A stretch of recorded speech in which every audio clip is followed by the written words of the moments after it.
পোলাও রান্নার সহজ রেসিপি আজকে আমি তোমাদের সাথে শেয়ার করব। তো একদম ঝরঝরে সাদা পোলাও কিভাবে রান্না করে চলো সেটা দেখে নেই। Hello everyone, welcome to my another blog. আমার আরেকটি নিউ ব্লগে আপনাদের সবাইকে ওয়েলকাম জানাচ্ছি। কেমন আছেন সবাই? আশা করি সবাই ভীষণ ভালো আছেন। আমিও অনেক বেশি ভালো আছি। আমি রান্না করার জন্য প্রথমেই চালটাকে সুন্দর করে ধুয়ে রেখে দিয়েছি। এখন আমি কড়ার মধ্যে কিছুটা তেল দিয়ে পেঁয়াজটা দিয়ে দিয়েছি। পেঁয়াজটা ভালো করে একটু ভেজে নিব।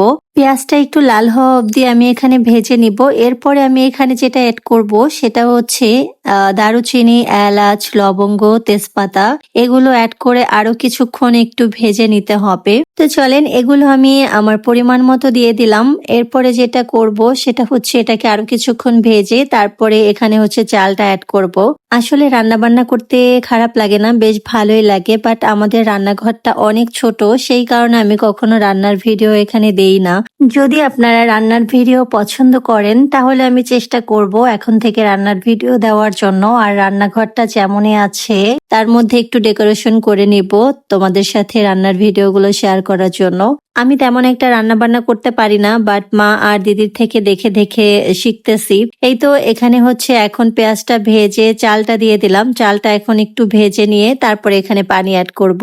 যাই হোক, এই তো দেখো বকবক করতে করতে আমার চালটা ভাজা হয়ে গিয়েছে। এখন আমি এখানে কিছুটা পানি অ্যাড করব। পানিটা হচ্ছে আমার চালের পরিমাণ অনুযায়ী আমি অ্যাড করেছি। আমি হচ্ছে এখানে 1 কেজির মতো চাল নিয়েছি, সেই অনুযায়ী পানিটা দিয়েছি। যদি আপনি 4 কাপ চাল নেন সেখানে আপনার 8 কাপ পানি দিতে হবে, মানে চাল যতটা তার ডাবল হচ্ছে পানি দিতে হবে। তো আমি এখানে যদি 1 কেজি চাল নিয়েছি এখানে হচ্ছে আমার 2 লিটারের মতো পানি দিতে হবে। তো সেই অনুযায়ী আমি দিয়ে দিলাম এখানে পানিটা। এরপর আমি এখানে অ্যাড করে দিব হচ্ছে আদা বাটা, রসুন বাটা, লবণ আর হচ্ছে কিছুটা কাঁচা দুধ, আর ঘিটা অ্যাড করব আমি সবার লাস্টে। তো যাই হোক, এখন এটাকে আমি কি করব, একটু নেড়েচেড়ে দিয়ে ঢেকে দিতে হবে। সত্যি বলতে আজকে রান্নাটা হচ্ছে আমি করছি না, দিদি করতেছিল, বাট আমি তার সাথে সাথেই ছিলাম, দেখতেছি আর ভিডিও করতেছি আর রান্নায় কিছুটা হাত লাগালাম দিদির সাথে।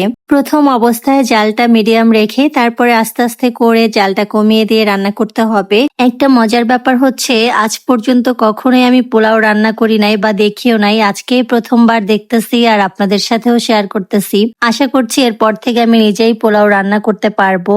আমার মতো কেউ কি আছেন যারা এই প্রথমবার রান্না করতেছেন বা দেখতেছেন? থাকলে কিন্তু অবশ্যই কমেন্টে জানাবেন।